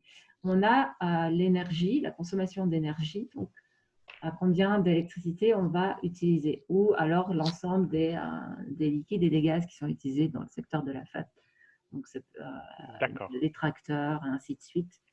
aussi les solides, donc le bois, la tourbe et les infrastructures. Donc, si on met en place des irrigations et si il y a des buildings, des routes qui sont rénovées dans le cadre d'amélioration de certaines routes. D'accord. Alors, juste une précision pour qu'il n'y ait pas de confusion. En fait, c'est un logiciel qui est spécialisé sur la FAT et en principe, il ne fait pas de l'énergie, sauf la partie énergie qui concerne le secteur AFAT lui-même. Exactement. Très bien. D'accord. Alors, il faudrait que ceux qui utilisent un logiciel pour l'énergie et un logiciel pour la FAT fassent un calcul de cohérence entre les deux, puisqu'il y aura des interférences inévitablement qui ne sont pas prises en compte par les deux logiciels respectifs. D'accord? Oui, oui. Et l'autre, en lien avec la biomasse, on n'a pas beaucoup de choses qui sont développées. Interférence avec l'énergie, voilà. Oui, on n'a pas, l'outil actuel ne le couvre pas. D'accord. Pour l'instant, non, ce n'est pas le cas. On peut, en fait, par exemple, dans le cas de l'électricité, si on met une usine de sucre de canne, on peut récupérer la bagasse et on sait que cette bagasse peut être utilisée comme source d'énergie. Donc, on peut utiliser en fait, Exact pour savoir combien en fait, la bioénergie va contribuer dans la réduction des émissions. Donc, simplement en mettant ici la consommation d'électricité qu'on consommerait en temps normal sans la source, sans utiliser l'énergie de la bagasse. Et avec le projet, en fait, l'énergie utilisée, les émissions liées à l'utilisation de la bagasse. On a un exercice, par exemple, qui est fait là-dessus, mais l'outil est encore un peu limité par rapport à ça. D'accord. Je voudrais vous poser une autre série de questions. Il y a notamment une question récurrente qui a été posée sur le fait que la méthodologie de l'EPCC capitalise les séquestrations sur une période de 20 ans. Et alors, comment justement le logiciel Exact tient compte de cet aspect-là, sachant que les objectifs qui sont destinés à être publiés dans le cadre de l'ANDC notamment prennent en compte un horizon de 2025 ou 2030. Est-ce que Exact permet de tenir compte de cet aspect-là? Oui. Alors, quelqu'un demande est-ce qu'il y a une différence entre LIP, IBC et Exact? Et est-ce que Exact est capable de faire office de système MRV pour tous les projets d'agroforesterie? Voilà déjà une deuxième série. Ok, alors par rapport à la période d'analyse, alors Exact reprend la méthodologie de l'EPCC et considère deux périodes, la période d'implémentation, dite d'implémentation, et la période dite de capitalisation. Alors, la période d'implémentation, c'est quand on va développer un projet, il aura une période qui peut être de 2 ans, 6 ans, 10 ans ou 15 ans. C'est la période d'implémentation. Mais on sait qu'en mettant en place ce projet, les bénéfices vont aussi s'étendre au-delà de sa période d'implémentation. Donc, c'est ce qu'on va prendre en compte dans la période de capitalisation. Donc, en général, le GIEC recommande de faire des analyses sur 20 ans. Pourquoi? Parce qu'au bout de 20 ans, en général, les sols saturent en carbone. Ils ont déjà absorbé ce qui est des zones dégradées. Au bout de 20 ans, ont absorbé ce qui devait, elles auront atteint leur équilibre. Donc, effectivement, on peut jouer juste sur la période d'implémentation et pas tenir en compte une période de capitalisation. Donc, ici, on est parti sur 5 ans, mais je pourrais très bien juste prendre l'impact de mon projet sur les 5 prochaines années. Ou de toute façon, on peut de toute façon prendre en compte la période de capitalisation, donc les bénéfices qui vont être apportés après la mise en place du projet, puisqu'on peut utiliser le bilan carbone annuel, donc qui va refléter en fait l'ensemble de l'impact du projet, même en tenant compte de la capitalisation. Donc en utilisant le bilan carbone annuel, on peut rentrer dans le cadre, c'est une moyenne, mais c'est représentatif de ce qui se passerait avec l'implémentation D'accord. du projet. D'accord, je vais, on a déjà passé beaucoup de temps sur les questions se rapportant à Exact. J'ai trois petites questions auxquelles je souhaiterais que vous répondiez rapidement parce qu'elles intéressent tous les participants. Ensuite, on passera directement aux questions qui concernent Monsieur Félix Théard. Alors, première question, est-ce que Exact tient compte des interactions entre les options? Parce qu'inévitablement, il y a des interactions entre elles. Deuxième question, est-ce qu'il y a un lien avec Gleam? Parce que nous avons vu que Exact couvre aussi Grassland and Livestock. Est-ce que ça voudrait dire que si on utilise Exact, il n'est plus nécessaire d'utiliser Gleam? Et puis, dernière question, il y a une très forte demande de formation et de renforcement des capacités sur le logiciel Exact, mais en général, et il y a beaucoup de demandes provenant des pays pour mieux connaître ce logiciel, pour être capable d'utiliser. Voilà. Alors, est-ce qu'il tient compte des interactions entre les options et est-ce qu'il y a un lien avec Gleam? Alors, je suis pas trop sûre d'avoir compris la question sur les interactions, parce que nous, c'est par activité en fait. Donc, si on réduit le déboisement, on va utiliser, on va dire de combien est-ce qu'on va réduire le déboisement par rapport à une situation de départ. Si on fait des changements d'usage de terre, on voit la différence de biomasse entre les deux systèmes. Après, quand on fait de la gestion, effectivement, si on se focalise sur un système annuel, on va utiliser le module annuel. Je ne sais pas si j'ai vraiment répondu à la question. Il me faudra un exemple pour être sûr d'avoir bien compris.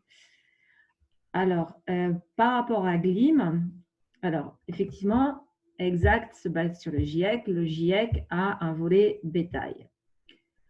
Cependant, il est relativement limité. Gleam est beaucoup plus puissant que le GIEC, en fait. Là. Pour réduire les émissions dans le secteur du bétail, basiquement, d'après la méthodologie, ce qu'on peut faire, c'est réduire le nombre d'animaux.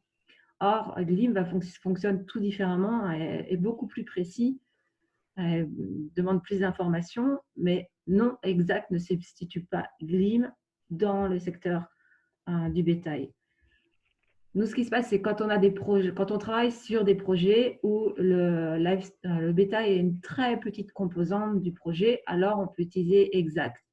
Si maintenant le secteur du bétail est beaucoup plus important, et notamment dans le cadre des NDC, c'est beaucoup plus pertinent d'utiliser Gleam. Donc, les deux outils, en fait, sont complémentaires, permettent de couvrir tout le secteur AFAT. D'accord. Alors, si je comprends bien, logiquement, si le secteur bétail est très important dans un pays, il vaudrait mieux utiliser Gleam pour la partie bétail et le logiciel Exact pour le reste. Si non. Même dans le cadre des NDC, moi, je recommande l'utilisation de Gleam pour le secteur bétail. Moi, je parlais dans le cadre d'un projet, effectivement, on ne fait pas nécessairement affaire à Gleam, mais c'est le cadre d'un projet qui est beaucoup plus à une échelle plus réduite, qui va cibler une petite région. C'est pas dans le cadre des NDC, il faut passer par Gleam. D'accord.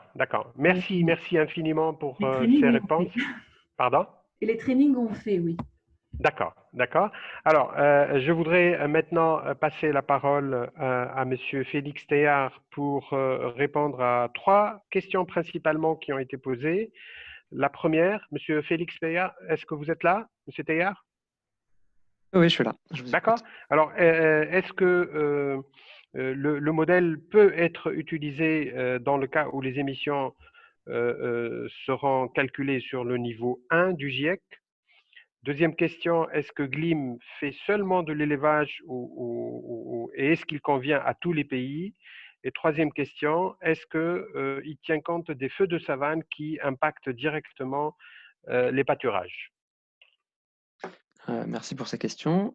Donc, en ce qui concerne la première, Gleam se concentre vraiment sur une approche de niveau 2 du GIEC, pour la simple raison qu'une approche de niveau 1, en fait, ne nécessite pas tellement l'utilisation d'un outil ou d'un modèle particulier, puisque En gros, il n'y a qu'une équation, quoi. Il n'y a qu'une équation, c'est nombre d'animaux fois facteur d'émission qui est fourni par le GIEC. Et donc, vous pouvez utiliser pour ça Excel, un papier, un crayon. D'accord. Il n'y a pas besoin de s'embêter avec tout un modèle sur Internet. Est-ce qu'il convient seulement pour l'élevage? Oui, et c'est là que je rejoins le commentaire de Laure Sophie. En fait, dans ce sens, les deux outils sont complémentaires, c'est-à-dire que Exact a un champ beaucoup plus large puisqu'il regarde tous les sous-secteurs de l'AFAT, alors que GLIM ne permet de prendre en compte que l'élevage, mais de manière beaucoup plus détaillée puisque il permet d'avoir cette approche de niveau 2. Aussi, comme l'a montré Laure Sophie, le fait que l'utilisateur dans Exact puisse remplacer les facteurs par défaut de niveau 1 par ses propres facteurs niveau 2, on pourrait imaginer une situation où des facteurs niveau 2 sont calculés par le pays avec GLIM et ensuite intégrés dans Exact s'il y avait un intérêt pour combiner des options d'atténuation entre Monsieur Théard, est-ce qu'on peut en conclure que ceux où le système d'élevage n'est pas très important, ou ceux qui ont utilisé le niveau 1, le tier 1 pour l'élevage, serait plutôt pertinent pour eux d'utiliser Exact pour l'élevage plutôt que d'utiliser les deux? Vous voulez dire les pays qui ont déjà utilisé une approche de niveau 1 pour l'élevage? Voilà, ceux qui utilisent dans l'inventaire des gaz à effet de serre une approche de niveau 1 pour l'élevage, ce serait plus pertinent pour eux d'utiliser directement Exact pour la partie élevage, puisqu'ils devraient utiliser Exact pour toutes les autres parties du secteur. Oui, disons que s'il n'y a pas la capacité ou l'intérêt ou la volonté dans les pays de passer à une approche de niveau 2 pour l'élevage, alors en effet, les pays peuvent utiliser Exact. Dans les pays où l'élevage représente une part importante des émissions, et dès le moment où les pays souhaitent avoir des interventions, des options d'atténuation spécifiques pour l'élevage, que ce soit dans leur contribution déterminée au niveau national ou dans d'autres politiques, alors là, il y a besoin, comme je le disais, de passer à une approche de niveau 2 et de passer à GLIM parce qu'avec une approche de niveau 1 ou avec Exact, il est impossible de définir des options d'atténuation pour l'élevage, puisque, encore une fois, le seul moyen de réduire les émissions de l'élevage, ce sera de réduire le nombre d'animaux. Donc, c'est plutôt la tendance contraire qui est observée dans de nombreux pays, et en Afrique subsaharienne en particulier. D'accord. Alors, les feux de savane, est-ce que ça c'est pris en compte puisque ça a un impact sur les pâturages et donc sur l'alimentation animale? Donc là, si la question c'est les émissions liées au feu de savane, la réponse est non. Par contre, disons que cet impact des feux de savane sur la qualité des pâturages pourra être reflété dans certains des paramètres d'entrée du modèle qui concernent donc la ration alimentaire, quels sont les différents aliments qui sont disponibles pour l'élevage, quelles sont leurs qualités, etc. Donc, si les feux ont un effet là-dessus, alors GLIM pourra refléter cet effet ensuite sur les émissions de méthane entérique des animaux. D'accord. Merci infiniment. Je voudrais rapidement passer la parole à Monsieur Diatta du Sénégal pour question. Alors oui, vous m'entendez? Oui, oui, on vous entend. Ok, la question c'est… C'est d'après vous, selon les questions qui ont été posées ici là, que j'ai mentionnées tout à l'heure, et du fait de votre expérience de l'utilisation de Exact, comment vous pourriez répondre éventuellement aux différentes questions posées? Il n'y a pas eu de questions directement adressées au Sénégal. Si, je vois. Effectivement, les questions qui ont été posées sont très pertinentes pour voir que chaque fois, ce que j'ai compris en tout cas avec l'utilisation du logiciel est que Exact, par exemple, permet d'être beaucoup plus profond dans l'analyse des options par rapport à IPCC 2006, le logiciel. Alors, concernant le secteur de l'utilisation des terres, changement d'affectation des terres, les bonnes pratiques, et quand on va également dans GLIM par rapport, bon, je ne l'ai jamais utilisé, mais par rapport à ce que je vois, ça vous permet également d'être beaucoup plus précis dans l'analyse de vos options. Parce que le logiciel IPCC, comme on le sait, c'est dans le global, et son rôle n'est pas de faire des projections, mais c'est de faire l'inventaire annuel. La station, en un m'a donné des inventaires. Il y a même beaucoup d'options d'atténuation. Quand on va dans le logiciel IPCC, on a du mal à les introduire, alors que dans Exact, voilà, ça prend en compte. Maintenant, peut-être ce qui ne ressort pas trop dans la discussion est que Exact va au-delà de du seul volet atténuation, parce qu'il y a plusieurs variantes d'Exact. Ici, peut-être c'est Exact bilan carbone qui est présenté, mais derrière, il y a Exact chaîne de valeur, il y a Exact biodiversité qui a été lancé il n'y a pas longtemps. Peut-être les Louis Bockel peuvent revenir là-dessus. Parce que quand nous sommes dans le secteur de l'agriculture ou bien quand on agit dans les écosystèmes de pâturage, la différence entre l'atténuation et l'adaptation n'est pas très nette. Une pratique d'atténuation a plusieurs co-bénéfices adaptation, de même qu'une pratique adaptation a plusieurs co-bénéfices atténuation.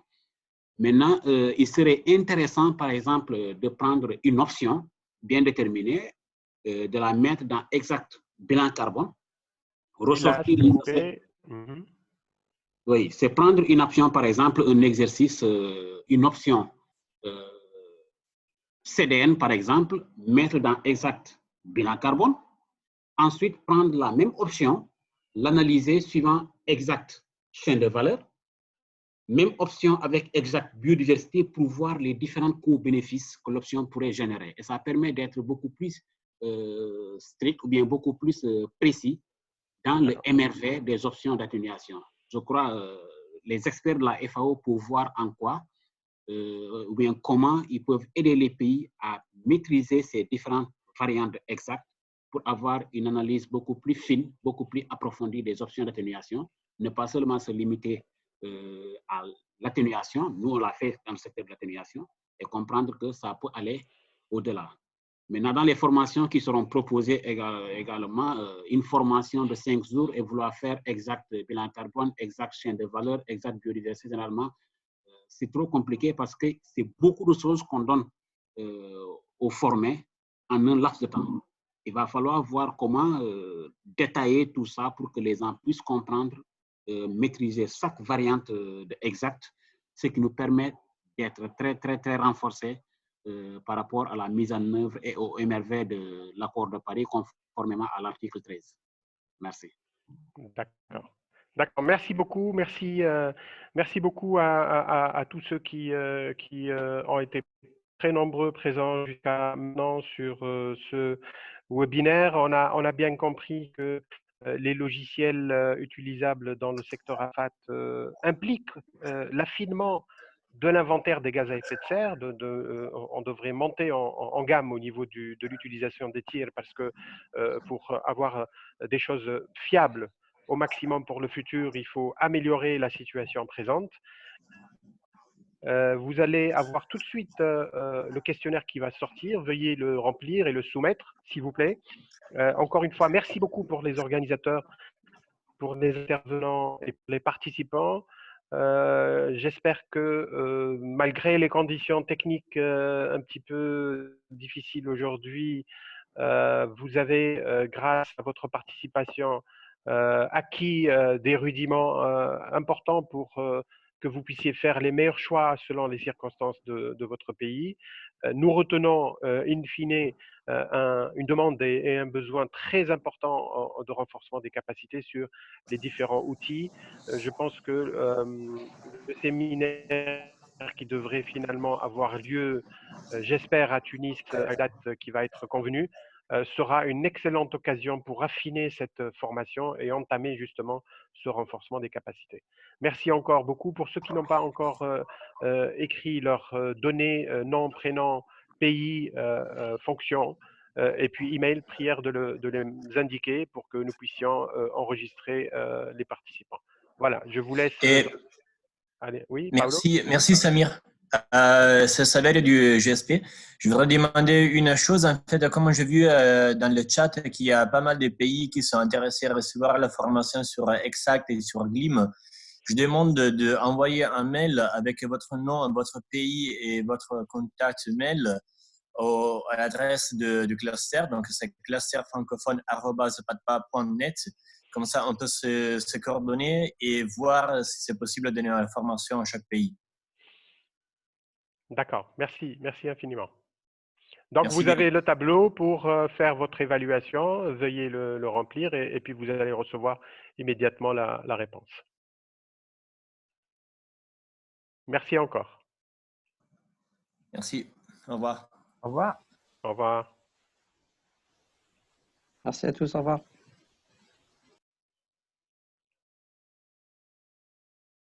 Merci beaucoup. Au revoir. Merci beaucoup. Au revoir. Et à bientôt.